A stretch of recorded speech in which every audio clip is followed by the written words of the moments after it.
panier. Rassurez-vous, les mains ont été bien nettoyées. Voilà, Prisca, on prend les deux paniers, on tourne bien.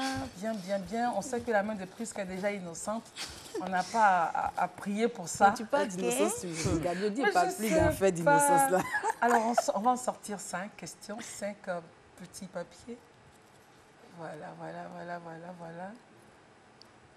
Je mets ça. Ici. Très bien. C'est 5, hein? OK, la première question, on y va. Est-ce que la solitude vous fait peur, Prisca?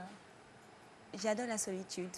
Vous adorez? Personnellement, j'adore la solitude parce que dans la solitude, il y a le silence. Et pour moi, il est magnifique au fait d'être dans le silence à un certain moment de la vie. Et ça me plaît. À quoi est-ce que vous ne vous soumettez pas? Seconde question. Je ne me soumets pas aux ordres désordonnés. Aux ordres désordonnés. Oui. Au fait, on peut donner des ordres à une personne, mais poliment au fait. Avec la manière? Oui, justement. Donc, je n'aime pas les ordres sans manière, si on peut le dire comme ça. Une tête pleine. Ça me fait plaisir. Tout ce qu'elle dit ramène à la philosophie. Oui. Hein. Est-ce que vous pouvez vivre dans un foyer polygame? Bon, en fait, je n'envisage pas, mais comme on sait, dans cette vie, on ne sait jamais. Mais sinon, pour l'instant, ce que je sais, non. Avec 1500 francs CFA, quel marché vous pouvez faire pour 4 personnes? Je vais faire mon plat préféré, le cabato. Ouais. Avec 1000 francs même, ça me suffit. J'achète du poisson 300, la poudre de maïs, je pense 200, le gombo sec 100 francs, le piment 50, les cubes d'assaisonnement, je vais prendre seulement une cube, 25, de l'huile rouge 50. Bon, en tout, ça fait 1000 francs. J'ai aimé. En tout cas, j'ai aimé.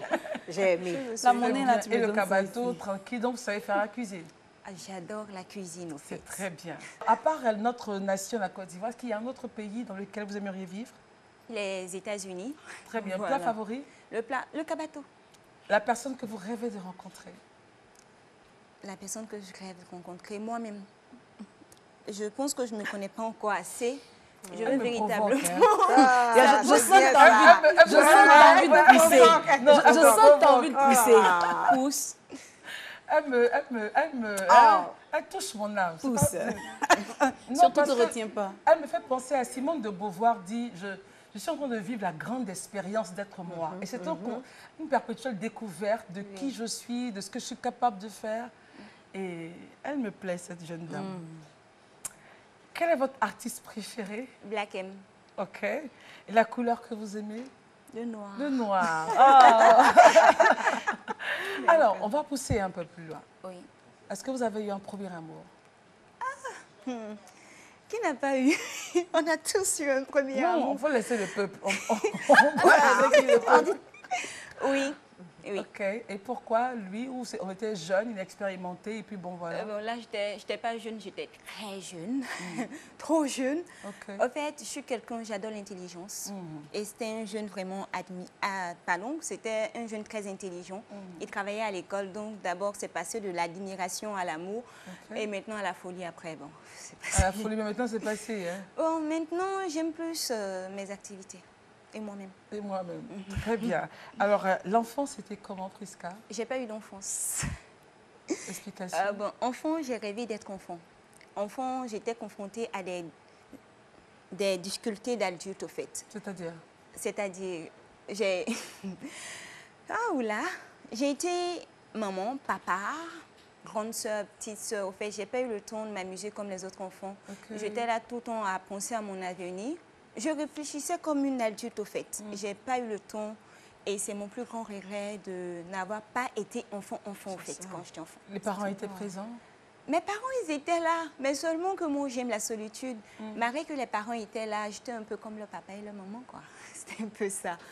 Avec les réflexions que j'ai, ma manière d'appréhender la vie. Non, on va s'arrêter ça. D'accord. Je te suis sur ce point. Les parents étaient là, mais vous, en tant qu'enfant, vous aviez quel âge déjà?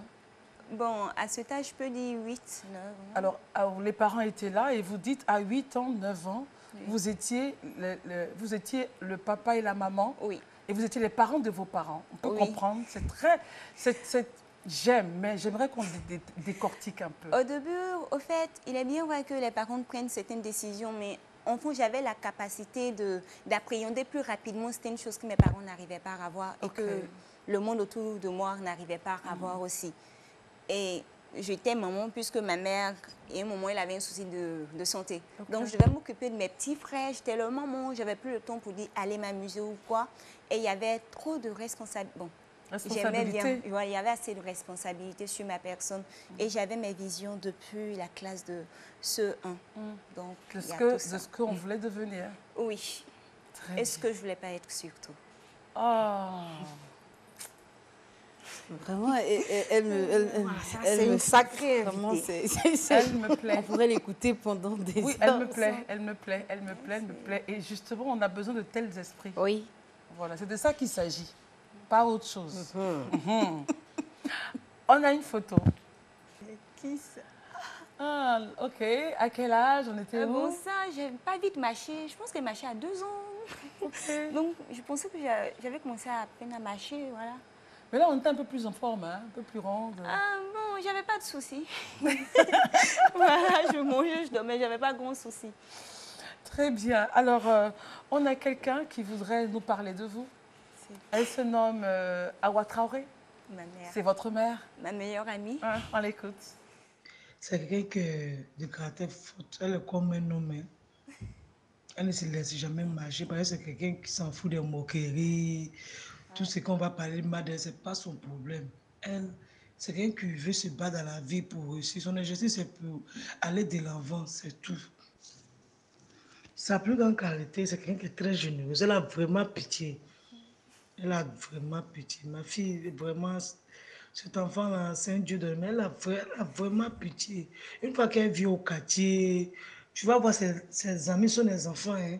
Vous allez voir les enfants en train de venir. En tout cas, c'est quelqu'un qui est très gentil.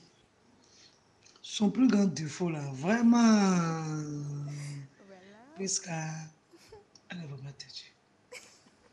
C'est vraiment dit, elle est têtue, même elle est têtue. La maman est fière de oui, son enfant. On le sent dans sa voix. Mais en même temps, elle dit qu'elle est têtue. Ah oui, je suis têtue, très têtue. Au fait, pas dans le côté négatif. Au fait, quand je veux quelque chose, je fais tout pour l'obtenir. Qu'importe ce que les autres vont dire. Quand moi je dis, c'est ça je veux. C'est ça que je veux obtenir. Qu'importe ce que vous allez dire, moi, c'est ce que je veux. C'est ça. Période. Mais en même temps, quand on grandit, quand on cherche à se mettre en relation avec d'autres personnes, après, il faut doser, il faut nuancer. Ah non. Au fait, moi, par exemple, quand j'ai une vision, je veux ma vision bien tracée. Je ne vais pas essayer de choquer ou toucher d'autres personnes, mais dignement et sans frustrer, je vais atteindre ma vision. Voilà, c'est ça, au fait. C'est un peu ça. D'accord. Oh.